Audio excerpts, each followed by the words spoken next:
دعوت سخن دیتا ہوں۔ الحمدللہ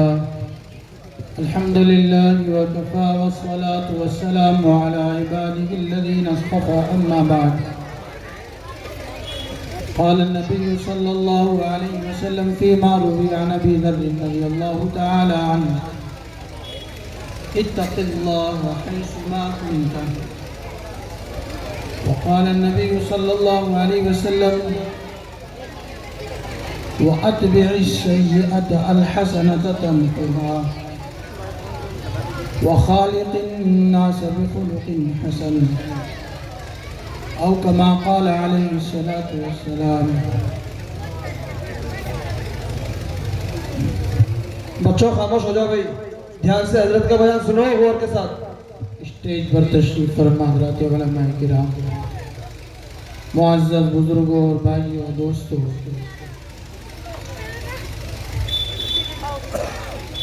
غالباً یہ تیسری حاضری آپ حضرات کی خدمت میں ہے۔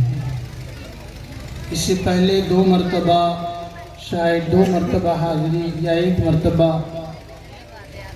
آپ حضرات کی خدمت میں ہو چکی ہے۔ پروگرام مسجد میں ہوا، اس سال پروگرام مسجد سے باہر ہو رہا ہے، یعنی یہ سالانہ جلسہ ترقی کی طرف مائل ہے، تعداد بڑھتی جا رہی ہے، الحمدللہ لوگوں کا رجوع بڑھتا جا رہا ہے، لوگوں کا میلان بڑھتا جا رہا ہے۔ مسجد کی جگہ تنگ پڑ جانے کی وجہ سے اس کو اس کھلے میدان میں منتقل کیا گیا۔ یہ ثمرہ ہے ہمارے قاری صاحب کی محنتوں کا، ہمارے امام صاحب کی محنتوں کا، قوم کے نونہالوں کو، آپ کے جگر گوشوں کو، آپ کے بچوں کو، آپ کی بچیوں کو اللہ کا پاک کلام سکھلا رہے ہیں، دین کی بنیادی باتیں سکھلا رہے ہیں، دعائیں سکھا رہے ہیں، کلمے سکھا رہے ہیں، نظمیں سکھا رہے ہیں، تقریریں سکھا رہے ہیں، وضو نماز اور غسل کے فرائض سکھا رہے ہیں، واجبات سمجھا رہے ہیں، یاد کرا رہے ہیں، زندگی گزارنے کے طریقے سکھلا رہے ہیں۔ الحمدللہ مدرسہ آپ کا یہ مکتب ترقی کی طرف مائل ہے، خدا کا شکر ہے۔ اس سال جیسا کہ معلوم ہوا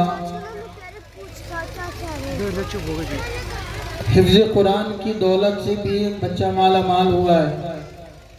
ناظرہ قرآن شریف تو بہت ساری بچیوں نے پڑھ لیا، بچوں نے پڑھ لیا، قرآن پاک کی حفظ کی دولت سے بھی مالا مال ہوا ہے۔ قرآن پاک ہمارا دستور اساسی ہے، قرآن پاک ہماری زندگی گزارنے کا قانون رکھتا ہے۔ قرآن کریم اللہ کا کلام ہے جو انسانوں کو ان کے اصلی مقصد کی طرف رہنمائی اور رہبری کرتا ہے۔ قرآن وہ واحد آکاش وانی ہے، آسمان کی طرف سے اللہ کی طرف سے نازل ہونے والی وہ اعلیٰ کتاب ہے کہ جو الحمدللہ حرف بحرف محفوظ ہے، اور اس میں کوئی تغیر زمانے کے تغیر کے ساتھ نہیں ہوا، کوئی تبدیلی زمانے کی تبدیلی کے ساتھ اس کے اندر نہیں ہوئی۔ اس کی تاثیر، اس کا اثر، اس کا پیغام، اس کی تعلیمات الحمدللہ موجود اور محفوظ ہیں۔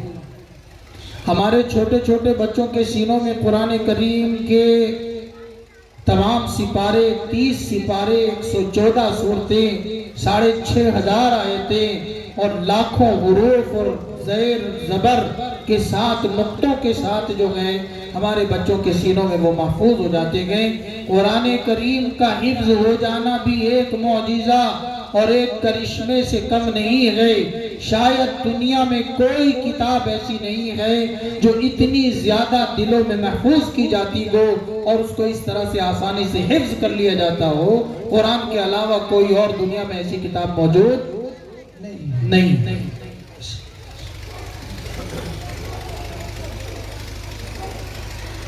اللہ کا شکر ہے، قرآن ہماری دستوری کتاب ہے۔ بدقسمتی کی بات یہ ہے کہ ہمارا قرآن کریم سے کوئی تعلق نہیں، نہ ہم اس کو پڑھنا چاہتے، نہ ہم اس کو سمجھنا چاہتے، نہ ہم اس کو پڑھانا چاہتے، نہ ہم اس کو سننا چاہتے، نہ ہم اس کو سنانا چاہتے۔ مدرسوں اور مکتبوں میں قرآن کریم پڑھنے والی بچوں کی جو تعداد ہے، آپ اس کا تجزیہ کیجئے کہ کتنے بچے مسجد اور مدرسوں میں پڑھنے کے لیے آتے ہیں۔ اس پوری امت کے اندر، اپنے ہندوستان کے اندر، اس پوری امت مسلمہ ہندیہ، ملت اسلامیہ ہندیہ کا جو پرسنٹیج ہے دینی تعلیم کے اعتبار سے، وہ صرف 3-4% ہے۔ 100 لوگوں میں 4 لوگ قرآن کریم پڑھنے والے یا قرآن کریم کو سمجھنے والے یا مدرسوں میں تعلیم حاصل کرنے والے ہیں، اس سے زیادہ نہیں ہے۔ 96% ہماری قوم کا بچہ کہاں جاتا ہے، کیا پڑھتا ہے، کیا ڈگری حاصل کرتا ہے، وہ آپ جانے، آپ کا کام جانے۔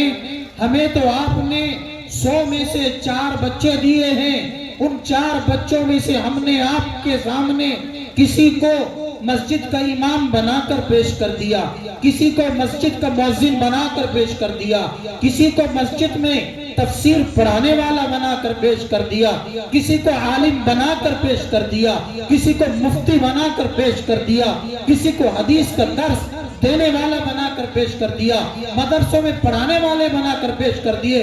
الحمدللہ کوئی مسجد آپ کی ایسی نہیں ہے جس کے اندر امام موجود نہ ہو، جس کے اندر مؤذن موجود نہ ہو۔ ہم نے تم کو ان 4% میں سے جنازے پڑھانے والے دے دیے، تراویح پڑھانے والے دے دیے، نمازیں پڑھانے والے دے دیے، اذان دینے والے دے دیے۔ آپ نے ان 96% بچوں کا کیا کیا ہے، میں آپ سے سوال کرنا چاہتا ہوں۔ آپ ان 4% بچوں پر بھی یہ اعتراض کرتے ہو کہ ان مدرسے والوں نے، ان مولویوں نے ان کو کسی قابل نہیں چھوڑا ہے۔ میں آپ سے پوچھنا چاہتا ہوں، آپ نے ان 96% بچوں کا کیا کیا ہے؟ آپ نے ان کو کتنا قابل بنایا ہے؟ ہم نے آپ کو 96 بچے دیے، آپ نے کتنے ڈاکٹر بنائے، کتنے پروفیسر بنائے، کتنے آپ نے جو ہے وکیل بنائے، آپ نے کتنے بچے کامیاب کیے ہیں؟ یہ تو آپ کی ذمہ داری تھی۔ ہم تو الحمدللہ آپ کا ضیاء القرآن غفوریہ ہو یا دارالعلوم دیوبند ہو، یہ تمام مدارس اپنے مقصد میں کامیاب ہیں۔ ہم نے آپ سے وعدہ نہیں کیا تھا کہ ہم آپ کو انجینئر بنا کر دیں گے، پروفیسر بنا کر دیں گے۔ ہم نے آپ سے کہا تھا ہم آپ کو قرآن کا خادم بنا کر دیں گے، ہم آپ کو قرآن کا ترجمان دیں گے، ہم آپ کو نماز پڑھانے والا دیں گے، جنازے پڑھانے والا دیں گے۔ ہم نے دے دیا۔ اب آپ کی ذمہ داری ہے کہ آپ اپنے اسکولوں سے ڈاکٹر دو، پروفیسر دو، آپ کی ذمہ داری ہے، یہ کام آپ کا ہے۔ الحمدللہ یہ چھوٹے چھوٹے بچے آپ کے سامنے کھڑے ہو کر کس دلیری کے ساتھ، کس جرت کے ساتھ، کس بے باکی کے ساتھ آپ کے سامنے اپنا پروگرام پیش کر رہے ہیں۔ آپ ذرا اسٹیج پر آ کر کے چند الفاظ کہنے کی کوشش کیجئے تو آپ کی ٹانگیں کانپنے لگیں گی، آپ کے زبان خطا کرنے لگے گی، آپ کے الفاظ خطا ہونے لگیں گے۔ لیکن یہ چھوٹے چھوٹے بچے آ کر کے دعائیں سنا رہے، کلمے سنا رہے، یہ کس کا فیض ہے؟ یہ محنتیں ہیں ہمارے قاری صاحب کی، اللہ تعالیٰ ان کی محنتوں کو قبول فرمائے۔ یہ اور انہوں نے کتنی تیاری کی گئی ان بچوں کے پروگرام کے اوپر، کیسے ان کو رٹوایا، کیسے ان کو یاد کروایا، اس کا آپ کو اندازہ نہیں ہے۔ آپ تو آ کر کے بیٹھ گئے، دیکھ رہے ہیں کہ یہ بچے ماشاءاللہ اپنا اپنا پروگرام پیش کر رہے ہیں، لیکن اس کے پیچھے ان کی بڑی محنت ہے۔ آپ ان کی حوصلہ افزائی کیجئے، ہمت افزائی کیجئے۔ آدمی جب دوسرے کی ہمت افزائی کرتا ہے تو اس کو حوصلہ ملتا ہے، لیکن ہمارا معاملہ یہ ہے کہ ہم حوصلہ افزائی کرنے کے بجائے اس کی ٹانگ کھینچتے ہیں، اس میں کمیاں نکالتے ہیں، ہم اس کے چال چلن پر 24 گھنٹے کی نظر رکھتے ہیں۔ مولوی کیا کھا رہا ہے، مولوی کہاں جا رہا ہے، مولوی جو ہے موٹر سائیکل نکال کر کے اب کدھر کا رخ کر رہا ہے۔ ہمارا محبوب مشغلہ بس مولوی پر نظر رکھنا ہے، حافظ جی پر نظر رکھنا ہے۔ حافظ جی کے سینے میں کوئی دل نہیں گئے، حافظ جی کی کوئی خواہشات نہیں گئے، حافظ جی کے کوئی جو ہے دنیاوی ضرورتیں اور مقاصد نہیں ہیں۔ اس کے تو بیوی بچے ہیں ہی نہیں، بس اس کا گھر بھی نہیں ہے، سب آپ ہی دنیا کے کام کرتے ہیں، اس کو نہیں کرنا ہے، اس کے ساتھ غمی اور خوشی کا ماحول نہیں ہے۔ بیچارہ ایک چھٹی 15 دن میں یا ہفتے میں کرتا ہے، اگر 1 سے 2 ہو جائے تو اس کی کلاس لے لیتے ہیں لوگ۔ یہ ہمارا طرز عمل ہے اپنی قوم کے ان رہبروں کے ساتھ، یہ ہمارا طرز عمل ہے اپنے بچوں کو دینی تعلیم دینے والے استادوں کے ساتھ، یہ ہمارا طرز عمل ہے۔ ہمیں اس پر نظر ثانی کرنے کی ضرورت ہے، ہمیں ان کی حوصلہ افزائی کرنے کی ضرورت ہے۔ یہ باتیں میں نے پروگرام کی مناسبت سے کہہ دی، وقت بہت تنگ ہے۔ میں نے آپ حضرات کی خدمت میں ایک حدیث شریف پڑھی ہے، اس حدیث شریف میں نبی پاک صلی اللہ علیہ وسلم نے ایک صحابی کو 3 نصیحتیں کی۔ بس وہ 3 باتیں میں آپ کے سامنے تھوڑی سی جو کہ ان کی وضاحت کے ساتھ ان کو پیش کر کے میں آپ حضرات سے اجازت چاہوں گا۔ آپ حضرات کی محبتیں سر آنکھوں پر، ہر سال ہمارے قاری صاحب آپ حضرات محبتوں کے ساتھ بلاتے ہیں۔ اللہ تعالیٰ آپ کی محبتوں کو قبول فرمائے اور آپ کے حسن ظن کے مطابق مجھے بنائے۔ میں صرف 3 باتیں آپ حضرات کی خدمت میں عرض کر کے آپ سے اجازت چاہوں گا، لیکن اتنی آپ سے ضرور میں درخواست کروں گا کہ یہ جلسہ کوئی میلہ ٹھیلا نہیں ہے، یہاں سے آپ کچھ لے کر کے جائیں۔ جہاں آپ اپنے بچوں کی سال بھر کی کارگزاری کو یہاں دیکھ رہے ہیں، اسی طرح یہاں سے کچھ لے کر کے بھی جائیں۔ تو مجھ سے 3 باتیں آپ یاد کر کے جائیں اور دعا کریں اللہ مجھے بھی ان پر عمل کی توفیق عطا فرمائے اور آپ کو بھی عمل کی توفیق نصیب فرمائے۔ یہ 3 باتیں ہماری مائیں بہنیں بھی سن رہی ہیں۔ پہلی بات، حضرت ابو ذر رضی اللہ تعالیٰ عنہ کو نبی پاک صلی اللہ علیہ وسلم نے نصیحت کی۔ کس نے نصیحت کی؟ بتاؤ کس نے نصیحت کی؟ نبی پاک صلی اللہ علیہ وسلم نے نصیحت کی۔ اس امت کا کوئی ہمدرد، کوئی غم گسار، کوئی درد کھانے والا آپ سے زیادہ ہو سکتا نہیں۔ بولو بھائی، نہیں۔ اس امت کا کوئی ہمدرد، کوئی غم گسار نبی پاک صلی اللہ علیہ وسلم سے زیادہ ہو سکتا ہے؟ بولو بھائی، نہیں ہو سکتا۔ نہیں معلوم آپ کو کہ ہر نبی نے اپنے اپنے وقت پر ایک دعا ایسی مانگی جس کو اللہ نے رد نہیں کیا۔ لِكُلِّ نَبِيٍّ دَعْوَةٌ مُسْتَجَابَةٌ، ہر نبی کو ایک دعائے مستجاب ملی کہ زندگی کے جس مرحلے پر اس نے اس دعا کے لیے ہاتھ اٹھا دے تو خدا نے گارنٹی دی تھی، وعدہ کیا تھا میں اس دعا کو ضرور قبول کروں گا۔ لِكُلِّ نَبِيٍّ دَعْوَةٌ مُسْتَجَابَةٌ، ہر نبی کے لیے ایک دعائے مستجاب رہی ہے اور ہر نبی اپنے اپنے وقت پر اس دعا کو مانگ چکا۔ صحابہ نے پوچھا یا رسول اللہ آپ نے بھی وہ دعا مانگ لی یا نہیں مانگی؟ آپ نے فرمایا میں نے اپنی اس دعا کو محشر کے میدان میں اپنی امت کے لیے اٹھا کر کے محفوظ کر لیا گئے۔ میں وہ دعا اپنی امت کے لیے مانگوں گا اور وہ دعا میں یہ مانگوں گا یا اللہ میری امت کے ایک ایک فرد کو بخش دے، ایک ایک فرد کو جہنم سے نجات دے دے یا اللہ، جس سے جو غلطی ہو گئی ہے اس کو معاف کر دے۔ میں اپنی امت کے لیے دعا مانگوں گا۔ آپ سے بڑھ کر کوئی ہمدرد اور غم گسار نہیں ہو سکتا۔ دنیا میں چاروں سمت اندھیرا ہی اندھیرا تھا، نشان نور گم تھا، ظلمتوں کا بسیرا تھا، دفعتاً افق پہ سیلاب نور آیا، جہان کفر و باطل میں صداقتوں کا ظہور آیا، حقیقتوں کی خبر دینے بشیر آیا، نذیر آیا، شہنشاہوں نے جس کے قدم چومے وہ فقیر آیا، مبارک ہو زمانے والوں کہ ختم المرسلین آیا، صحابہ کرم بن کر رحمت للعالمین آیا۔ وہ رحمت للعالمین ہے، رحمت للعالمین ہے، اللہ رب العالمین ہے اور اس کا مصطفیٰ رحمت للعالمین ہے۔ تو تین نصیحتیں۔ پہلی نصیحت آپ نے فرمائی اتق اللہ حیث ما کنت، میرے پیارے تو جہاں کہیں بھی رہے، جس حال میں بھی رہے، اللہ سے ڈرتے رہنا، اللہ کا خوف اپنے دل میں رکھنا، اللہ سے ڈرتے رہنا، اللہ کا خوف اپنے دل میں رکھنا۔ حیث ما کنت، تم جہاں کہیں بھی ہو، گھر میں ہو، باہر ہو، سفر میں ہو، حضر میں ہو، خلوت میں ہو، جلوت میں ہو، غمی میں ہو، خوشی میں ہو، تنہائی میں ہو، مجمع میں ہو، گلی میں ہو، مسجد میں ہو، جہاں کہیں رہنا، خدا کا ڈر اپنے دل میں رکھنا۔ اور جس شخص کے دل میں خدا کا ڈر ہوتا گئے اور وہ مجمع میں بھی ڈٹا رہتا گئے اور تنہائی میں بھی ڈٹا رہتا گئے، آج ہمارے دلوں سے خدا کا خوف نکل گیا۔ میرے جیسے لوگ بھی جب مجمع میں آتے ہیں تو بڑی توبہ تلہ کرتے ہیں اور بڑے تقوی اور پارسائی کی باتیں کرتے ہیں، لیکن جب ہم اپنی تنہائیوں میں ہوتے گئے تو اللہ جانتا ہے کہ ہماری تنہائیاں گناہوں سے پاک ہیں یا گناہوں سے پاک نہیں ہے۔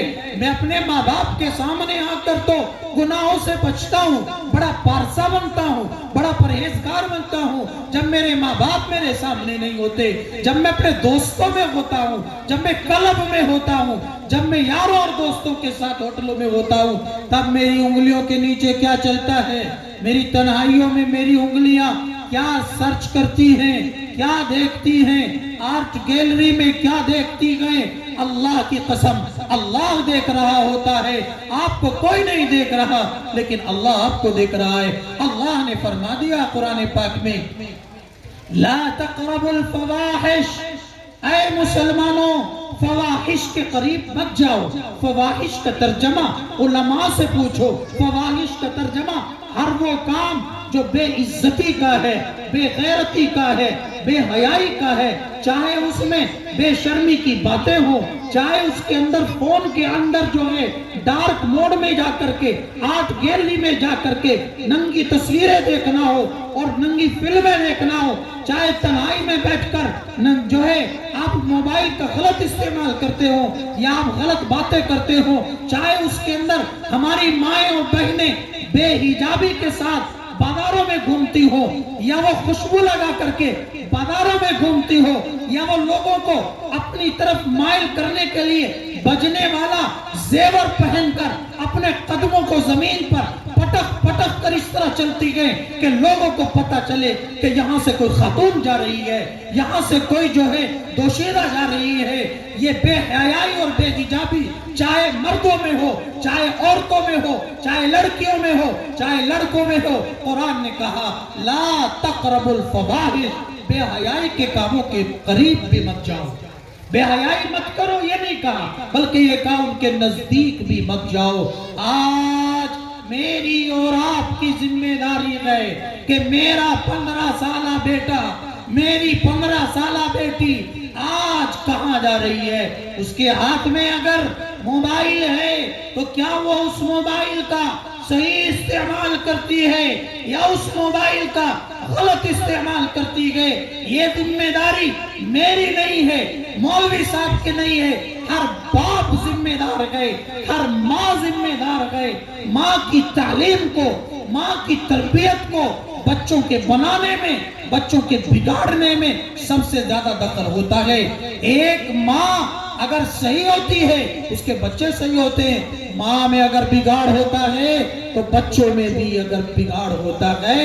مائیں اگر اچھی ہوتی ہیں تو وہ حسن اور حسین کو جنم دیتی ہیں. وہ اگر فاطمہ کا کردار ان کا ہوتا ہے تو حسن اور حسین جیسے بچے پیدا ہوتے ہیں. قاسم نانوتوی جیسے بچے پیدا ہوتے گئے. شیخ الہند جیسے بچے پیدا ہوتے گئے. حسین احمد مدنی جیسے بچے پیدا ہوتے گئے. اشرف علی تھانوی جیسے بچے پیدا ہوتے ہیں. شیخ الحدیث مولانا زکریا جیسے بچے پیدا ہوتے ہیں. شاہ عبد الرحیم رائے پوری جیسے بچے پیدا ہوتے ہیں.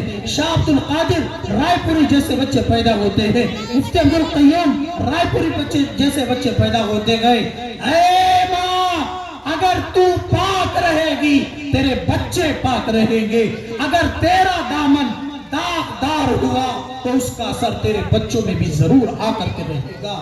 ماں کے تو دودھ کا بھی اثر اس کے بچوں میں آتا ہے. اگر بچہ بیمار ہوا 6 مہینے کا بچہ 4 مہینے کا بچہ ڈاکٹر کے پاس لے کر کے گئے. ڈاکٹر ماں سے پوچھتا ہے اس کو جو سردی ہوئی اس کو جو زکام ہوا کہیں تجھ کو تو زکام اور سردی نہیں ہے. بچے کی سردی اور زکام سے ماں کی سردی اور زکام کا کیا تعلق؟ ڈاکٹر کا تجزیہ یہ ہے ماں اگر بیمار ہے تو جینیٹک طور پر اس کی کچھ بیماری بچے کے اندر منتقل ہو جاتی ہے. اگر دودھ سے بیماری منتقل ہو سکتی ہے. خدا کی قسم ماں کی سیرت اگر اچھی ہو اس کا کردار اگر فاطمہ والا ہو تو وہ بھی بچے کے اندر منتقل ہو کر کے رہے گا. نعرہ تکبیر، نعرہ تکبیر، محمدی مسجد مفتی جاوید، نعرہ تکبیر. وہ مائیں جو رات دن سیریل دیکھتی ہیں، وہ مائیں جو رات دن کنجریوں کا ڈانس دیکھتی ہیں، وہ مائیں جو شادی بیاہ کی تقریبات میں بے حجاب ہو کر جاتی ہیں تو وہ اپنی جوان بچیوں کو کیسے روک سکتی ہے؟ جو ماں خود سج سنور کر کے بے حجاب ہو کر کے شادی بیاہ میں آ رہی ہے تو وہ اپنی جوان بچی کو بتاؤ کیسے روک سکتی ہے؟ روک سکتی ہے؟ نہیں روک سکتی. آپ مجھ سے یہ نہ کہیں کہ آپ مولانا پردے کی بات نہ کریں. پردہ ترقی میں رکاوٹ نہیں ہے. پردے کا مطلب یہ نہیں ہے کہ آپ گھر میں بیٹھ جاؤ. پردے کا مطلب یہ ہے کہ آپ اپنی عزت کو محفوظ رکھو, آپ اپنی عصمت کو محفوظ رکھو, آپ اپنی پاک دامنی کو محفوظ رکھو. آپ پردے کے ساتھ جو پڑھنا چاہو پڑھو, کالج میں پڑھو, ترقی کرو, ڈاکٹر نہیں بنو, پروفیسر نہیں بنو, کوئی منع نہیں کرتا, لیکن اپنی عزت اور عصمت پر ایک نقطہ بھی برداشت نہ کرو. آپ کو کوئی ناپاک نظر نہ دیکھے. قرآن تو یہ کہتا ہے اے مومن عورتوں, آج تک آپ نے سنا ہوگا کہ مرد نیچی نگاہ کر کے چلے, لیکن میں آپ سے کہتا ہوں قرآن نے جس طرح مردوں کو کہا ہے کہ نظریں نیچی کر کے چلے, قرآن نے عورتوں کے متعلق بھی کہا ہے قُلْ لِلْمُؤْمِنَاتِ, ایمان والی عورتوں سے کہہ دو, بچیوں سے کہہ دو يَغْضُضْنَ مِنْ أَبْصَارِهِنَّ وَيَحْفَظْنَ فُرُوجَهُنَّ, وہ اپنی نظروں کو نیچی کر کے چلیں, نظروں کو نیچا رکھیں. قرآن نے یہ نہیں کہا کہ آپ بالکل گھر میں بند ہو کر رہ جائے, آپ کو ضرورت ہے گھر سے باہر نکلیے, لیکن قرآن کیا کہتا ہے يَغْضُضْنَ مِنْ أَبْصَارِهِنَّ, اپنی نظروں کو پست کر کے چلو, وَيَحْفَظْنَ فُرُوجَهُنَّ, اپنی عزت کی حفاظت کرو, وَلَا يُبْدِينَ زِينَتَهُنَّ إِلَّا مَا ظَهَرَ مِنْهَا, جو آپ کی زیب و زینت کی چیزیں ہیں ان کو ذرا چھپا کر کے چلو, ڈھاک کر کے چلو. وَلْيَضْرِبْنَ بِخُمُرِهِنَّ عَلَى جُيُوبِهِنَّ, اپنی اوڑھنیوں کو, نقاب کو, حجاب کو ذرا اپنے سینے پر ڈال کر کے چلو. قرآن یہ کہتا ہے, قرآن عورتوں کو بھی تاکید کرتا ہے. آج عورتوں کی تعلیم اور تربیت کی بات نہیں ہوتی, ان بچوں کو بنانے اور بگاڑنے میں عورتوں کا دخل ہوتا ہے. ہمارے بزرگوں نے کہا ہے مرد کا دین فرد کا دین, ایک مرد کا دین ایک فرد کا دین, اور ایک عورت کا دین ایک گھرانے کا دین, ایک کنبے کا دین. ایک عورت پورے گھر کو بنا بھی سکتی ہے اور پورے گھر کو بگاڑ بھی سکتی ہے. تو میری ماں یا بہنیں غصہ نہ کریں کہ یہ کون سے مولانا بلا لیا آپ نے, کہ انہوں نے تو عورتوں کی کلاس لے لی. نہیں، میں تو آپ کی ہمدردی کی باتیں کر رہا ہوں، میں تو قرآن کی باتیں کر رہا ہوں. اللہ کی قسم تمہارا مقام وہ ہے کہ تم نے ولیوں کو جنا ہے. بتاؤ عورتوں کا مقام کیا ہے؟ بتا دوں. جی ایک بزرگ نے کسی عورت کو یوں کہہ دیا، وہ بھی کوئی اللہ والی عورت تھی، کہ آج تک کوئی عورت نبی نہیں بنی. کیا کہا؟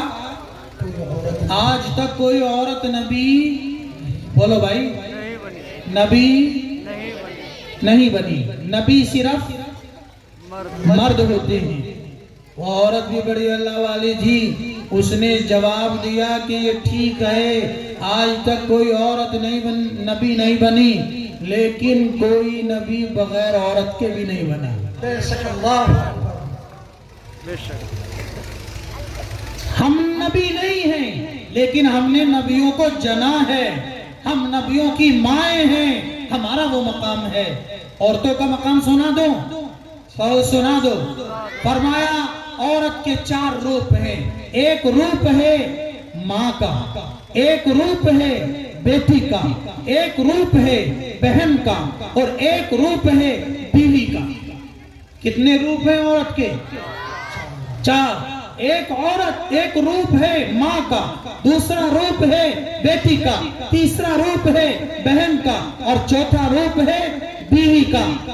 آج میں صرف ماں کے متعلق بتاتا ہوں، باقی 3 کے متعلق پھر کبھی یار زندہ صحبت باقی. ماں کا وہ مقام ہے.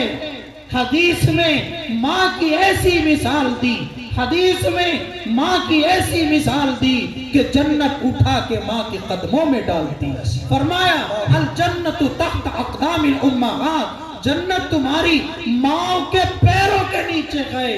جنت کا دروازہ تمہارا باپ ہے، اور جنت تمہارے ماں کے قدموں میں ہے. ان کے قدموں کو چوم لو، جنت کے دروازے کھل جائیں گے، جنت مل جائے گی. کتنے خوش قسمت ہیں وہ لوگ جو اپنی ماں کی خدمت کرتے ہیں، اپنی ماں کو عزت دیتے ہیں. اور کتنے بد نصیب ہیں وہ لوگ جن کے پاس یا تو ماں نہیں ہے یا وہ ماں کے ساتھ بدسلوکی کا معاملہ کرتے ہیں. تو فرمایا اتق اللہ حیث ما کنت، تو جہاں کہیں بھی رہے اللہ سے ڈرتے رہنا. اللہ اپنا تقوی نصیب فرما دے، اللہ اپنا خوف نصیب فرما دے. آج ہمارے نوجوان دوستوں کو بہت زیادہ اس بات کی ضرورت ہے کہ اپنے اعمال پر نظر ثانی کریں. آج ان کی زندگی کہاں گزر رہی ہے، کہاں بیت رہی ہے. ابھی ایک چھوٹے سے بچے نے کتنی اچھی تقریر نشے کے اوپر کی ہے. کائے کے اوپر کی ہے؟ نشے کے اوپر کی ہے. ہمارا نوجوان نشے میں جا رہا ہے. ارے تو امت محمدیہ کا فرزند ہے، تجھ کو تو قرآن کا جھنڈا اٹھانا تھا، تجھ کو تو اسلام کا جھنڈا اٹھانا تھا، تو نماز کا پابند ہونا تھا، تیرا کردار تو اسلام کا ترجمان بننا تھا. تو نشے کے متعلق لوگوں کو جاگرک کرتا، بیدار کرتا کہ اسلام میں نشے کی کوئی گنجائش نہیں ہے، کہیں سے کہیں تک کوئی مطلب ہی نہیں بیٹھتا. آج نوجوان اپنی نوجوانی کو نشے میں ختم کرتا جا رہا ہے. اور بتایا اس نے کہ نشہ ام الخبائث ہے. آج ہمیں اپنے اعمال پر نظر ثانی کی ضرورت ہے. نمبر 2، بات لمبی ہوتی جا رہی ہے. دوسری نصیحت نبی پاک صلی اللہ علیہ وسلم نے فرمائی. پہلی نصیحت کیا ہوئی؟ بولو بھائی کیا ہوئی؟ اللہ کا ڈر، اللہ کا تقوی پیدا کرنا. اور تقوی بڑی چیز ہے، تقوی بڑی چیز ہے. رمضان میں روزے رکھیں گے نہیں انشاءاللہ ہم؟ ابھی رمضان آنے والا ہے. کتنے دنوں بعد رمضان آنے والا ہے؟ لگ بھگ کتنا وقت رمضان میں رہ گیا؟ لگ بھگ بتا دیجئے، لگ بھگ بتا دیجئے. ہے شاباش. پورے مجمع میں 1-2 آدمی بتانے والے ہیں، 2-4 آدمیوں سے زیادہ بتانے والے نہیں ہیں. پتہ ہی نہیں ہے. مولوی بتائے گا شب برات کب ہے، مولوی بتائے گا رمضان کب ہے. یہ ذمہ داری ہم نے ان کو دے رکھی ہے بیچاروں کو. ہماری کوئی ذمہ داری نہیں ہے کہ ہم پتہ کریں، ہم جانیں کہ کون سا مہینہ چل رہا ہے. نبی پاک صلی اللہ علیہ وسلم تو 2 مہینہ پہلے سے دعا مانگنا شروع کر دیتے تھے. اللہم بارک لنا فی رجب و شعبان وبلغنا الی رمضان. یا اللہ میرے رجب اور شعبان میں برکت دے دے اور مجھے رمضان کا چاند دیکھنا نصیب کر دے. یہ میرے آقا کی دعا ہوتی تھی. کرو دعا تم بھی، یا اللہ ہم سب کو رمضان کا چاند نصیب فرما۔ آمین۔ کتنے لوگ تھے جو پچھلے رمضان میں ہمارے ساتھ ہیں اور اس رمضان میں ہمارے ساتھ نہیں ہیں۔ ہم اپنے چار کاندھوں پر ان کو اٹھا کر کے جو گئے زیر زمین کر کے آ گئے ہیں، دفنا کر کے آ گئے ہیں۔ ہم نے اپنے چار کاندھوں پر وہ لوگ جو ہمارے جگر گوشے تھے، ابھی بھی حادثہ ہوا ہے ابھی قادی پورہ کے اندر، مولانا صاحب نے بتایا ایکسیڈنٹ میں۔ بھلا بتاؤ وقت کا کچھ پتہ ہے میرے بھائیوں؟ کچھ پتہ ہے؟ آگاہ اپنی موت سے کوئی بشر نہیں، آگاہ اپنی موت سے کوئی بشر نہیں، سامان 100 برس کا ہے پل کی خبر نہیں، سامان 100 برس کا ہے پل کی خبر نہیں۔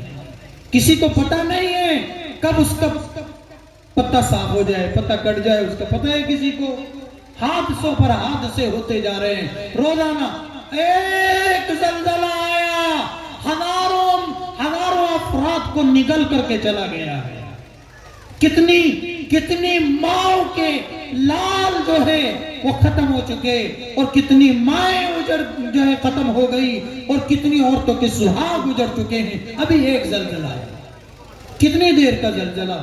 ہمیشہ اللہ سے ڈرتے رہو، پتہ نہیں کب کس کے ساتھ کیا ہو جائے، موت کا کوئی وقت متعین نہیں ہے۔ تو رمضان آ رہا ہے، رمضان میں ہم روزہ رکھیں گے، تو روزے کا مقصد قرآن نے کیا بیان کیا؟ لعلکم، بولو مولانا، لعلکم تتقون۔ روزہ تم سے اس لیے رکھوایا جا رہا ہے تمہارے اندر تقوی پیدا ہو جائے۔ تقوی کیا ہے؟ کہ تم روزے میں اللہ کے حکم کی خاطر جائز چیزوں کو بھی چھوڑ دیتے ہو۔ میں تم سے یہ چاہتا ہوں جب تم میرے حکم کی خاطر جائز چیزیں چھوڑ دیتے ہو تو میری ہی خاطر تم ناجائز چیزیں، حرام چیزیں چھوڑنے والے بن جاؤ۔ میں تم سے یہ چاہتا ہوں روزہ رکھوا کر کے۔ اسی لیے علماء نے لکھا ہے کہ ایک روزہ تو 1 مہینے کا ہے جس میں صرف 30 دن تک دن کے اندر 3 وہ چیزیں چھوڑنی پڑتی ہیں جو جائز ہیں۔ کھانا جائز ہے، پینا جائز ہے، اپنی بیوی کے ساتھ اپنے نفس کا تقاضا پورا کرنا جائز ہے، اس کو صرف دن میں چھوڑنا پڑتا ہے۔ یہ روزہ اللہ کے حکم کی خاطر 1 مہینے کا ہے، اور ایک روزہ 11 مہینے کا ہے۔ وہ روزہ یہ ہے اللہ کی خاطر تمام ناجائز چیزوں کو چھوڑ دینے والے بن جاؤ، یہی تقوی ہے۔ دوسری نصیحت، وَأَتْبِعِ السَّيِّئَةَ الْحَسَنَةَ تَمْحُهَا۔ اگر تم سے کوئی غلطی ہو جائے تو اس کے بعد فوراً کوئی اچھا کام کر لو، اللہ اس اچھے کام کی بدولت تمہاری اس غلطی کو معاف فرما دے۔ فرمایا 5 وقت کی نماز پابندی سے پڑھتے رہو، درمیان میں جتنی چھوٹی موٹی غلطیاں ہوتی رہیں گی تمہاری معافی مانگے بغیر ہم ان کو معاف کر دیں گے۔ کیا فرمایا؟ 5 وقت کی نماز پابندی سے پڑھتے رہو، چھوٹی موٹی جو لغزشیں ہوتی رہیں گی ہم خود معاف کر دیں گے، تمہیں معافی مانگنے کی ضرورت بھی نہیں ہے۔ حضور پاک صلی اللہ علیہ وسلم نے فرمایا ایک آدمی کے گھر کے سامنے سے صاف پانی کی نہر بہ رہی ہے، اور وہ جب بھی گھر سے باہر نکلتا ہے تو دن میں 5 مرتبہ اس میں غسل کرتا ہے، تو دن میں جو 5 مرتبہ غسل کرتا ہے 1 مہینے میں کتنے غسل ہو گئے اس کی؟ بتاؤ بھائی کتنے غسل ہو گئے؟ 150۔ ہے کوئی جو 1 مہینے میں 150 غسل کرتا ہے؟ ارے ہے کوئی جو 1 مہینے میں 150 غسل کرتا ہے؟ جو 1 مہینے میں 150 غسل کرتا ہو تو اس کا جسم کتنا صاف ستھرا اور کتنا پاکیزہ ہوگا۔ میرے آقا نے فرمایا جو شخص 5 نمازوں کی پابندی کرتا ہے وہ 5 مرتبہ دن میں غسل کرتا ہے، اور ان 5 نمازوں کے غسل سے اس کے جسم سے اللہ تعالیٰ چھوٹی موٹی گندگیوں کو، گناہوں کی گندگیوں کو دھو دیتے گئے۔ تو 5 مرتبہ کی یہ نمازیں ہمارے گناہوں کو معاف کرا دینے والی ہیں۔ قرآن نے فرمایا ان الحسنات یذہبن السیئات، نیکیاں برائیوں کو ختم کر دیتی ہے۔ قرآن نے کہا ان تجتنبوا کبائر ما تنہون عنہ نکفر عنکم سیئاتکم، اگر تم بڑے بڑے گناہوں سے بچتے رہو گے تو ہم تمہاری چھوٹی چھوٹی غلطیوں کو معاف کر دیں گے۔ بڑی غلطیاں تو توبہ سے معاف ہوتی ہیں، لیکن چھوٹی چھوٹی غلطیاں اللہ تعالیٰ یوں ہی معاف کر دیتے گے۔ تو اگر کوئی غلطی ہو جائے کوشش کرو اس کے بعد کوئی نیکی کا کام کرو۔ کیا کرو؟ 2 رکعت نماز نفل پڑھ لو، 2 رکعت صلاۃ التوبہ پڑھ لو، لو، کسی کو صدقہ دے دو، استغفار کر لو، سبحان اللہ کی تسبیح پڑھ لو، استغفار کی تسبیح پڑھ لو، یہ نیکی کا کام کر لو، وہ غلطی معاف ہو جائے گی۔ یہ میرے آقا صلی اللہ علیہ وسلم کی دوسری نصیحت ہے۔ اور تیسری نصیحت میرے آقا صلی اللہ علیہ وسلم نے فرمائی، وَخَالِقِ النَّاسَ بِخُلُقٍ حَسَنٍ، لوگوں کے ساتھ اچھے اخلاق کے ساتھ پیش آؤ، اچھے برتاؤ کے ساتھ پیش آؤ۔ تمہارا جس سے جوڑی دارہ ہے، تمہارے جو ہمسائے ہیں، تمہارے جو پڑوسی ہیں، تمہارا جن سے معاملات پیش آتا ہے، چاہے مسلمان ہو چاہے غیر مسلمان ہو، سب کے ساتھ اچھے اخلاق کے ساتھ پیش آؤ۔ ہمارے اخلاق اچھے ہونے چاہیے۔ مسلمان تو وہ ہے جو جانوروں کے ساتھ بھی حسن سلوک کرتا ہو، جانوروں کے ساتھ بھی ظلم نہ کرتا ہو، جانوروں کے ساتھ بھی ظلم نہیں کرنا چاہیے۔ آپ کو معلوم ہے کہ ایک عورت نے بلی کو باندھ کر کے رکھا اور اس کو کھولا نہیں، اس کو کچھ کھلایا نہیں، اور وہ بلی مر گئی۔ میرے آقا نے فرمایا اس بلی پر یہ ظلم اور زیادتی کرنے کی وجہ سے اس عورت کو نرک میں جانا پڑے گا، دوزخ میں جانا پڑے گا۔ ہم تو جانوروں کے ساتھ دوسرے لوگ کی تعلیم دیتے ہیں۔ اگر ذبح کرنے کی بھی بات آئے تو اس کے اندر بھی یہ ہے کہ اچھی طرح سے ذبح کرو، اللہ کی پیدا کی ہوئی چیزیں استعمال کرو۔ ہم سے بہتر اس دنیا میں کوئی نہیں، انسان سے بہتر دنیا میں کوئی نہیں۔ ایک انسان کی جان بچانے کے لیے ہر چیز کو قربان کیا جا سکتا ہے۔ انسان اشرف المخلوقات ہے۔ وَخَالِقِ النَّاسَ بِخُلُقٍ حَسَنٍ، لوگوں کے ساتھ اچھے اخلاق کے ساتھ پیش آؤ۔ اچھے اخلاق آج ہمارے اندر سے ناپید ہوتے جا رہے ہیں۔ غم گساری، ہمدردی، نرمی، صبر، شکر، دل کا دوسروں کے پرتی صاف ہونا، دل میں وہ بغض، ارے بابا اس کو ہمدردی نہیں اور اس کو اخلاق نہیں کہتے کہ سامنے سے تو مسکرا کر مل رہے ہیں، السلام علیکم بھائی صاحب کیا حال ہے، اور پیچھے سے پیٹھ میں چھرا گھونپ رہے ہیں، اس کو اخلاق نہیں کہتے۔ یہ دوغلا پن ہے، یہ منافقت ہے۔ اخلاق کو اس کو کہتے ہیں تمہارے دل کے اندر سچا جذبہ دوسرے کی ہمدردی کا ہو، صبر کا ہو۔ اخلاق کا تعلق زبان سے نہیں ہے، اخلاق کا تعلق تو دل سے ہے۔ زبان سے، ہاتھ سے تو اس کے نتائج ظاہر ہوتے ہیں، اس کے آثار ظاہر ہوتے ہیں۔ بے شک مسکرا کر ملنا اچھے اخلاق کی نشانی ہے، اچھے اخلاق نہیں۔ اچھے اخلاق تو انسان کے دل میں ہوتے ہیں، ورنہ بسا اوقات دلوں میں آدمی کے کچھ اور ہوتا ہے اور سامنے سے وہ کچھ اور ہوتا ہے۔ ہر چہرے میں ہوتے ہیں 10-20 آدمی، جس آدمی کو دیکھنا ہو کئی بار دیکھنا، اخلاص ہو، مخلص ہو، ورنہ حالات یہ ہیں کہ الہی آبرو رکھنا بڑا نازک زمانہ ہے، الہی آبرو رکھنا بڑا نازک زمانہ ہے، دلوں میں بغض رکھتے ہیں بظاہر دوستانہ ہے۔ یہ اخلاق نہیں ہے۔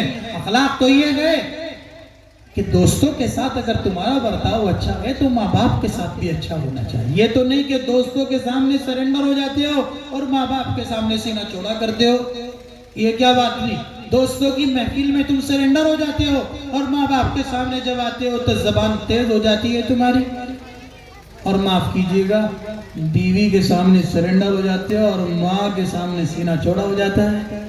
ایسا بھی تو ہوتا ہے نا؟ ارے بتاؤ ہوتا ہے کہ نہیں ہوتا؟ بھائی ماں کو ماں کی جگہ رکھو اور بیوی کو بیوی کی جگہ رکھو، نہ بیوی کی حق تلفی کرو اور نہ ماں کی حق تلفی کرو۔ کتنی خوش نصیب ہے وہ ساس جو بیوی کا حق تلف نہیں ہونے دیتی، اور کتنی خوش نصیب ہے وہ بہو جو اپنی ساس کا اپنے شوہر سے حق تلف ہونے نہیں دیتی۔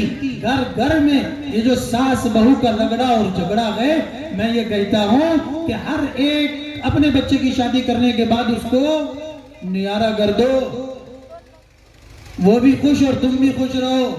بھائی وہ اپنی میاں کے لیے آئی ہے، تمہارے لیے تھوڑا ہی آئی ہے۔ اس کا اخلاقی فریضہ ہے کہ وہ تمہاری بھی خدمت کرے، لیکن شادی اس کے میاں کے ذات ہوگی ہے۔ چلو یار انشاءاللہ زندہ رہے تو پھر کبھی اس ٹاپک پر بات کریں گے۔ یہ گھر گھر کا رگڑا اور جھگڑا جو ساس بہو کا ہے، اس پر بھی بات کریں گے انشاءاللہ۔ وآخر دعوانا الحمدللہ رب العالمین۔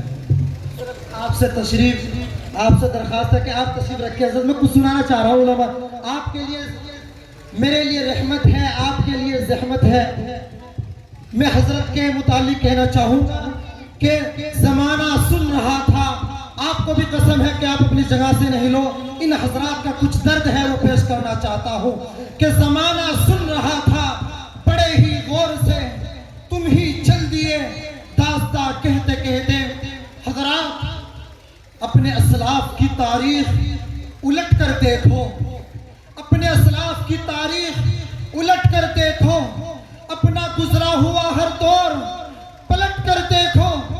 تم پہاڑوں کا جگر چاک کیا کرتے تھے, تم دریاؤں کا رخ موڑ دیا کرتے تھے, درے خیبر کو اکھاڑا تھا کیا تمہیں یاد نہیں, باطل کو بدر میں پچھاڑا تھا کیا تمہیں یاد نہیں, کیا تمہیں یاد نہیں, ظلم مٹانے کے لیے امن و انصاف کے گنچوں کو کھلانے کے لیے پھرتے رہتے تھے وہ شب روز بیابانوں میں, زندگی کاٹ دیا کرتے تھے وہ چٹیل میدانوں میں, لے کے اپنے سینے میں جذبہ ایوبی اٹھو, لے کے انصاف کے لشکر کی خوبی اٹھو, اپنے سینے میں لیے ہوئے جذبہ ایوبی اٹھو.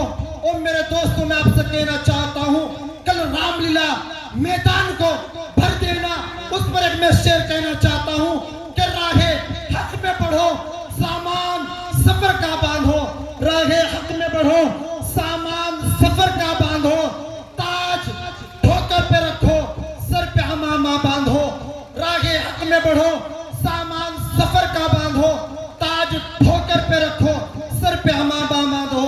یہی وہ حضرات, یہی وہ چند میرے شعر تھے جو انہی جیسے ہمارے شعروں کی دھاڑ ہے, للکار ہے, آپ کو یلغار ہے. میرے دوستوں ان کی محنت خدا را رائے گا نہ کرنا, ان کی محنت رائے گا نہ کرنا. اللہ کا واسطہ آپ سے دیتا ہوں, آپ اس جلسے کو ایک ڈرامہ ایک وہ نہ بنائے بلکہ اس جلسے کے لیے تڑپے. آج سے ہی انشاءاللہ عہد کرے کہ آج سے لے کر موت کی شام تک کوئی نماز نہیں چھوٹے گی انشاءاللہ, کوئی اسی طریقے سے اسلام کا رکن نہیں چھوٹے گا. یہی چند باتیں تھی میرے پیارے, یہی علماء کا نعرہ تکبیر, نعرہ تکبیر, نعرہ تکبیر. بہت شکریہ, ماشاءاللہ. جزاک اللہ مفتی صاحب, جزاک اللہ. یہ آپ سب حضرات کی توجہ عنایت کی بات ہے. میں آپ ہی کا شاگرد ہوں, آپ کے پاس میں شرع جامی پڑھا ہوں جامعہ اسلامیہ مظاہر و علوم کے اندر. آئیے حضرات گرامی